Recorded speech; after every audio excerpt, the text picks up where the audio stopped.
एक साल पहले मैं मुल्तान से वापस लाहौर आने के लिए एक बस स्टॉप पर खड़ा था कि अचानक मुझे वहां एक रोती हुई लड़की दिखाई दी। तो मैं उसके पास गया और उससे रोने की वजह पूछी कि वो आखिर क्यों रो रही है। वो मुझे कहने लगी कि मेरे अब्बू लाहौर में नौकरी करते हैं और थोड़ी देर पहले उनके दफ्तर से कॉल आई है कि उनका एक्सीडेंट हो गया है और वो लाहौर के एक अस्पताल में एडमिट है। मैं लाहौर जाने के लिए पिछले 1 घंटे से बस का इंतज़ार कर रही हूँ, लेकिन कोई बस नहीं आ रही। बस इसी परेशानी की वजह से मुझे बहुत रोना आ रहा है। उस लड़की की बात सुनकर मैंने उसे हौसला दिया कि आप परेशान ना हो, सब ठीक हो जाएगा, अल्लाह पाक सब बेहतर करेंगे। इतनी देर में बस आ गई और हम दोनों लाहौर के लिए निकल आए। मैं उसका ध्यान बटाने के लिए इधर उधर की बातें करता रहा और फिर लाहौर पहुंचते ही मैंने उसे अपना नंबर दिया और ये कहा कि अगर उसे किसी भी चीज़ की ज़रूरत हो तो वो मुझे कॉल कर सकती है। फिर वो अस्पताल चली गई और मैं अपने घर आ गया। अगली सुबह मुझे उसकी कॉल आई और वो मुझसे कहने लगी कि मुझे आपसे मिलना है। तो मैं उससे मिलने के लिए एक रेस्टोरेंट पे चला गया। वहाँ वो मुझे कहने लगी कि मुल्तान में मैंने आपसे एक झूठ बोला था। मेरे अब्बू अस्पताल में दाखिल नहीं है, बल्कि वो तो मुल्तान में है और बिल्कुल तंदुरुस्त है।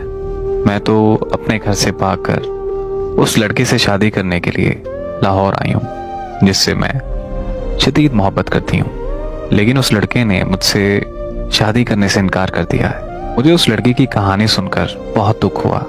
तो मैंने उससे पूछा कि क्या मैं उसकी कोई मदद कर सकता हूँ। उसने कहा कि मैं यहाँ किसी को नहीं जानती और अभी अपने घर वापस भी नहीं जा सकती, तो क्या तुम मुझे कुछ दिन के लिए अपने घर रख सकते हो। मुझे उसकी हालत देखकर उस पर बहुत तरस आया, लेकिन मैं उसे अपने घर नहीं लेके जा सकता था क्योंकि मेरी फैमिली उसको घर रखने के लिए कभी तैयार ना होती। इसीलिए मैंने उसे साफ साफ इनकार कर दिया। मेरा इनकार सुनते ही वो वहां से रोती हुई चली गई। मैं घर वापस आया तो बहुत परेशान था। अम्मी ने मुझसे परेशानी की वजह पूछी तो मैंने अम्मी को सारी बात बताई। तो मेरी अम्मी ने कहा कि जाओ और उसे घर ले आओ, और इस तरह मैं उसे अपने घर ले आया और कुछ दिनों के लिए वो हमारी फैमिली का हिस्सा बन गई और मुझे उससे बहुत प्यार हो गया।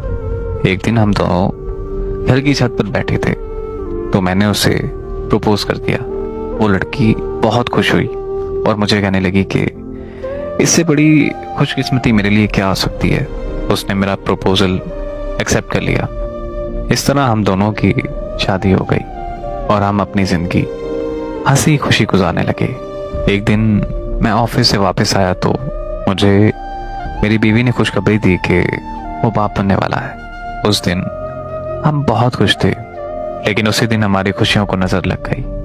मैं मार्केट में घर के लिए कुछ सामान लेने गया हुआ था कि मेरे भाई की मुझे कॉल आई कि फौरन घर आओ। घर पहुंचा तो पता चला कि मेरी बीवी के घर वाले आए थे और वो लोग जबरदस्ती मेरी बीवी को अपने साथ मुल्तान ले गए।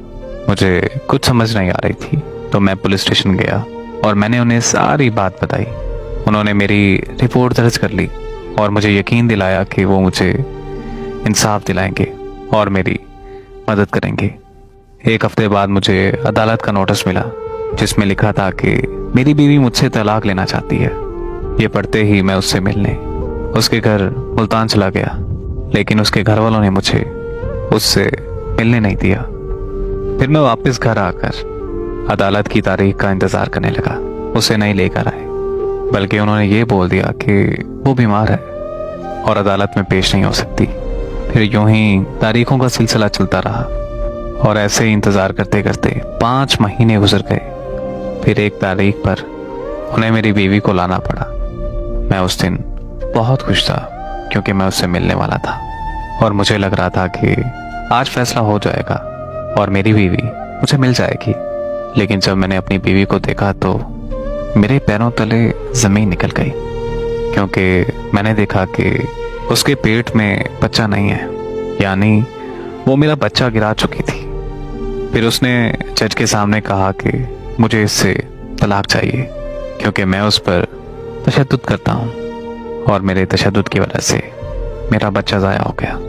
यकीन करें कि वो दिन मेरे लिए क़यामत का दिन था, जब जज साहब ने हमेशा हमेशा के लिए हमारी जुदाई लिख दी। मैं उस दिन ऐसा खामोश हुआ कि अब मेरा किसी से बात करने को भी दिल नहीं करता।